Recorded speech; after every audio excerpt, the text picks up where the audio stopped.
बर्तमान सीधास्थल जीवा चिलिकारे योगी आदित्यनाथ प्रचार उपरे नजर पकेबा। प्रवक्ता और पूरी पार्लियामेंट्री कॉन्स्टिट्यूएंसी से भारतीय जनता पार्टी के हमारे लोकप्रिय प्रत्याशी डॉक्टर संबित पात्रा जी, विधानसभा चिल्का के भारतीय जनता पार्टी के हमारे प्रत्याशी श्री पृथ्वीराज हरिचंदन जी, यहां के लोकसभा के संयोजक श्री शंकर परिदा जी, विधानसभा के प्रभारी विकास पटनायक जी, विधानसभा के संयोजक श्री दुष्यंत हरिचंदन जी, मंच पर उपस्थित श्री अमरेंद्र राणा सिंह जी, श्रीमती ज्योतिष्ना वहेरा जी और भारतीय जनता पार्टी के सभी पदाधिकारी के साथ साथ भारी संख्या में पूरी पार्लियामेंट्री कॉन्स्टिट्यूएंसी और चिल्का असेंबली से जुड़े हुए मेरे सभी उपस्थित बहन और भाइयों, भगवान जगन्नाथ, बलभद्र और माता सुभद्रा की कृपा भूमि को कोटि कोटि नमन करते हुए मां भगवती के श्री चरणों में नमन करता हूं। आप सबका मैं हृदय से अभिनंदन करता हूं। ये मेरा सौभाग्य है कि मैं मर्यादा पुरुषोत्तम प्रभु श्री राम की पावन धरा अयोध्या से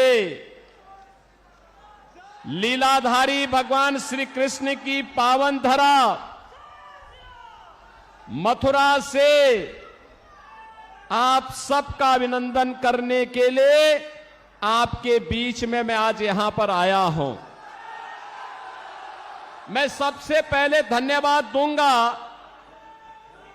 भारतीय जनता पार्टी के अपने प्रत्याशी डॉक्टर संबित पात्रा को, जिन्होंने पूरी किस पावन धरा पर मुझे आने का अवसर दिया। बहनों और भाइयों, पूरी हम सनातन धर्मावलंबियों के लिए एक पावन नगरी है। प्रारंभ से ही सप्तपुरियों में से एक हमारी जगन्नाथपुरी है और भगवान आदि शंकराचार्य ने भी जो 4 पीठ स्थापित किए हैं उनमें से पुरी एक है। पुरी के बगैर भारत की सनातन परंपरा की कल्पना भी नहीं की जा सकती है। और इसीलिए जब मैं यहां आया हूं तो मां भगवती के श्री चरणों में यही प्रार्थना करने के लिए आया हूं कि आपको भी, हम सबको भी इतनी ताकत दे कि हम लोग डबल इंजन सरकार उड़ीसा के अंदर ला करके लैंड माफिया, सैंड माफिया, यहां के फॉरेस्ट माफिया, यहां के कैटल माफिया, इन सब को भी यूपी के बुलडोजर की तरह यहां पर भी उसका रास्ता बनाने का काम कर सके। बहनों और भाइयों, आज आपने देखा होगा जब सरकार बीजेपी की बनती है और नरेंद्र मोदी जी जैसा नेतृत्व मिलता है तो फिर आपको लगता होगा कैसे परिवर्तन आता है। ये परिवर्तन आज आपको देश के अंदर देखने को मिल रहा होगा। लैंड के देश के ऊपर आज आपको देखने को मिलता होगा। दुनिया के अंदर भारत का सम्मान बढ़ा है, भारत की सीमाएं सुरक्षित हुई हैं, आतंकवाद पर नियंत्रण हुआ है, नक्सलवाद नियंत्रित हुआ है।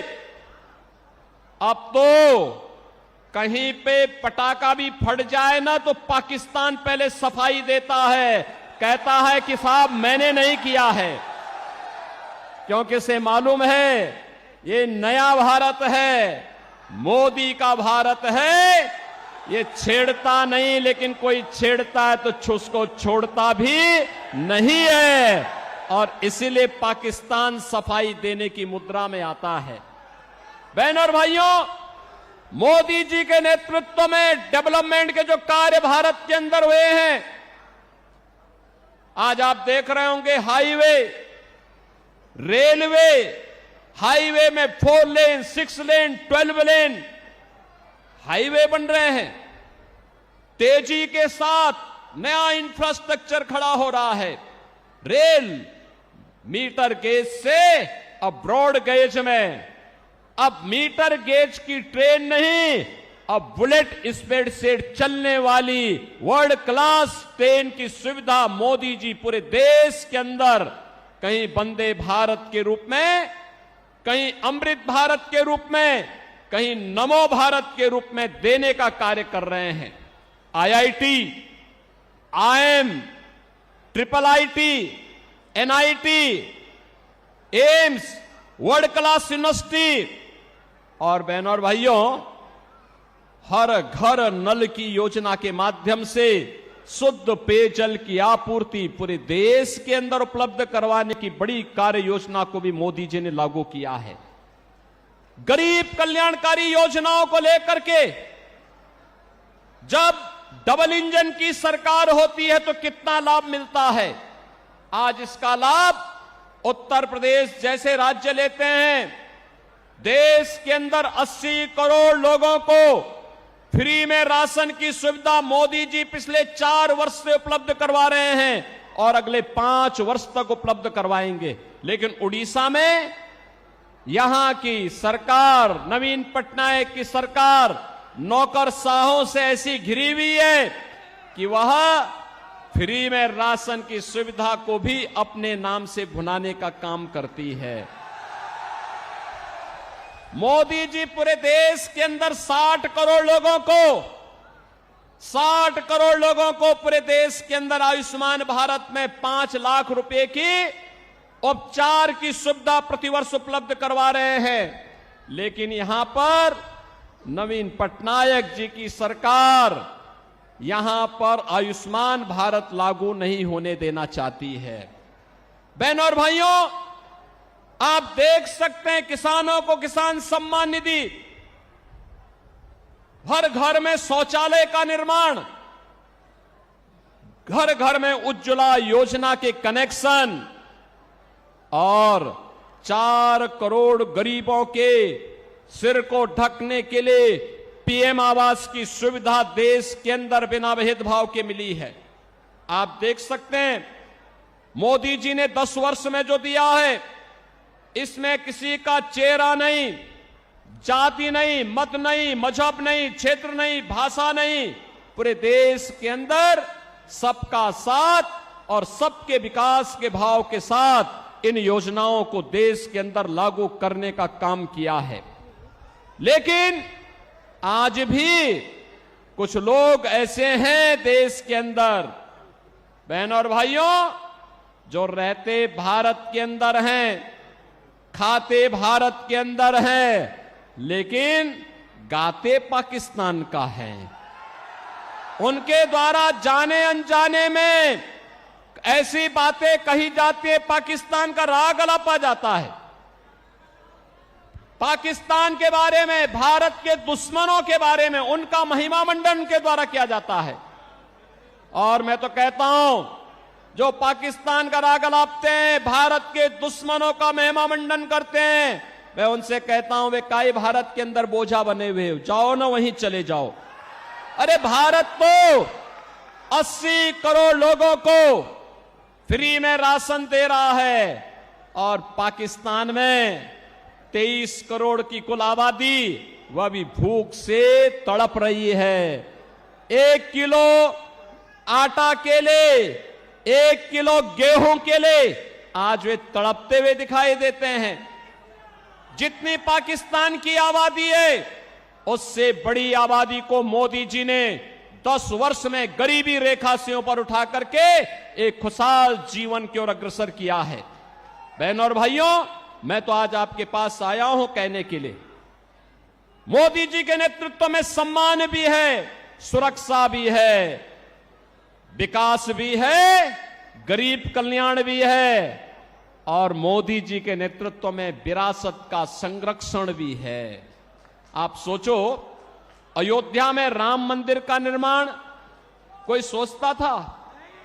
500 वर्षों का इंतजार समाप्त हुआ, और आज आप अयोध्या में जाएंगे, बहनों और भाइयों, हमारी पुरी तो यहां पर भगवान जगन्नाथ पुरी तो पहले से पुरी है, और यहां पर क्या हुआ, नवीन पटनायक सरकार के संरक्षण में भगवान जगन्नाथ पुरी के मुख्य खजाने की चाबी ही यहां गुम हो गई है।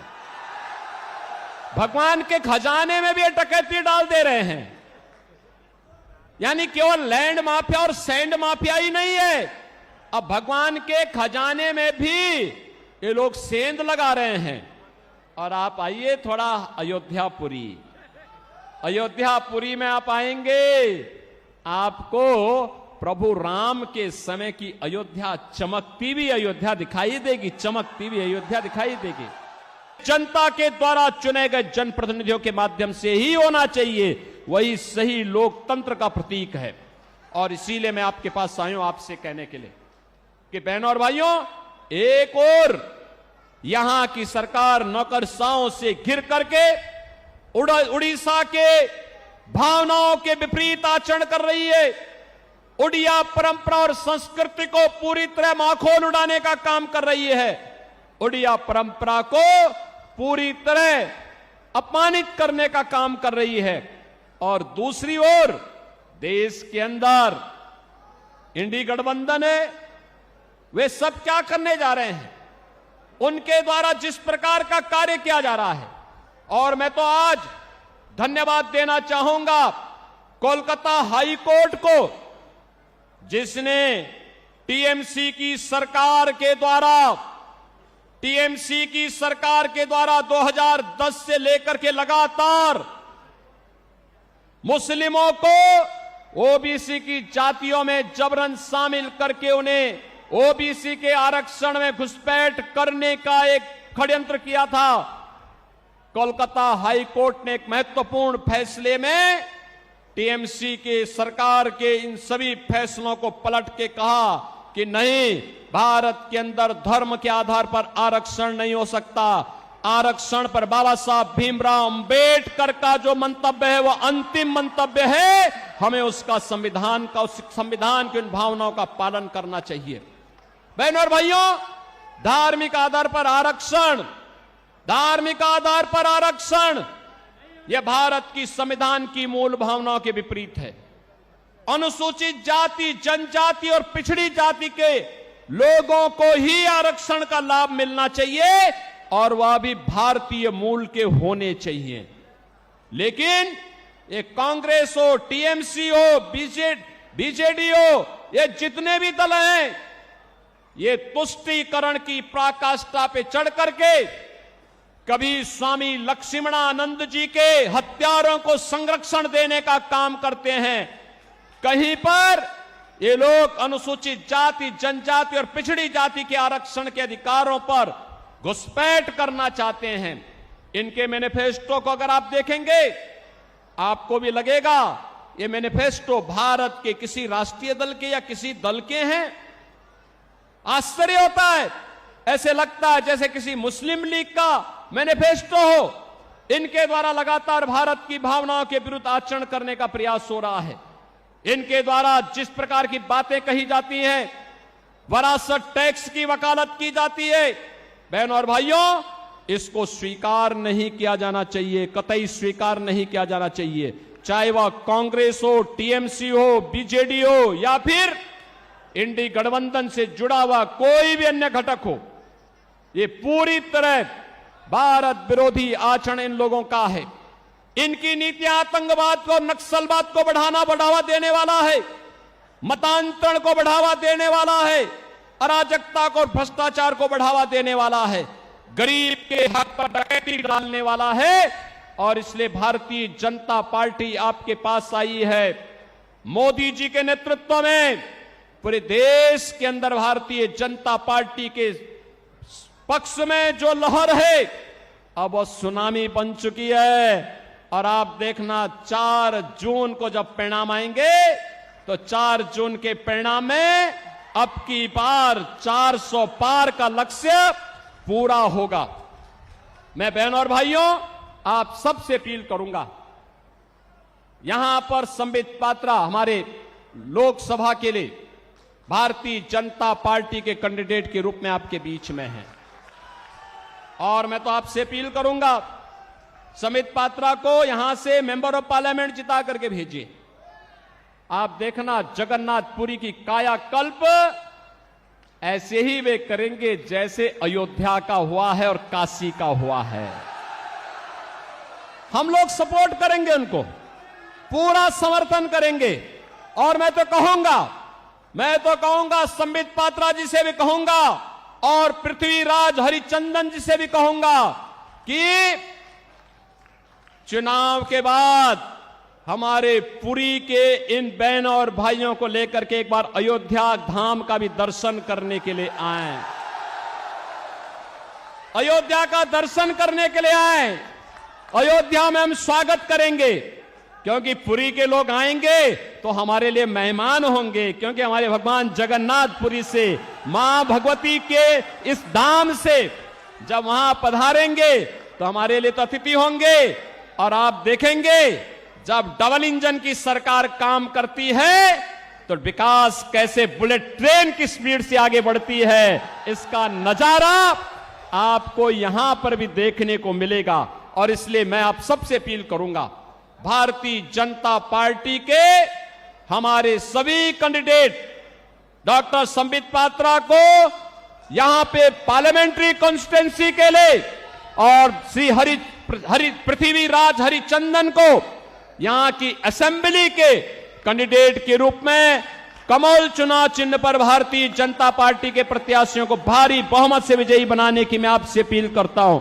आप इन्हें जिता करके भेजेंगे, पुरी जिता के भेजेगा, चिल्का जिता के भेजेगा, सभी लोग सहमत हैं, कमल खिलेगा, फिर से खिलेगा। और संबित पात्रा आपके पक्ष को देश के अंदर देखो किस मजबूती के साथ रखते हैं। आप देखते होंगे प्रभावी ढंग से अपनी बात को रखते हैं। भारत की सनातन परंपरा के बारे में, भारत की सम्मान की बात को लेकर के, भारत की सुरक्षा के मुद्दे को लेकर के, भारत के विकास के मुद्दे को लेकर के, भारत के गरीब कल्याण के मुद्दे को लेकर के और उड़ीसा के सम्मान और स्वाभिमान के मुद्दे को लेकर के भी उतनी ही मजबूती के साथ वे अपनी बात को रखते हैं। और इसलिए मैं चाहूंगा इन दोनों को भारी बहुमत से विजयी बना करके आप पार्लियामेंट के लिए श्री संबित पात्रा को और असेंबली के लिए श्री पृथ्वीराज हरिचंदन को भारी बहुमत से विजयी बनाने की अपील आपसे करता हूं।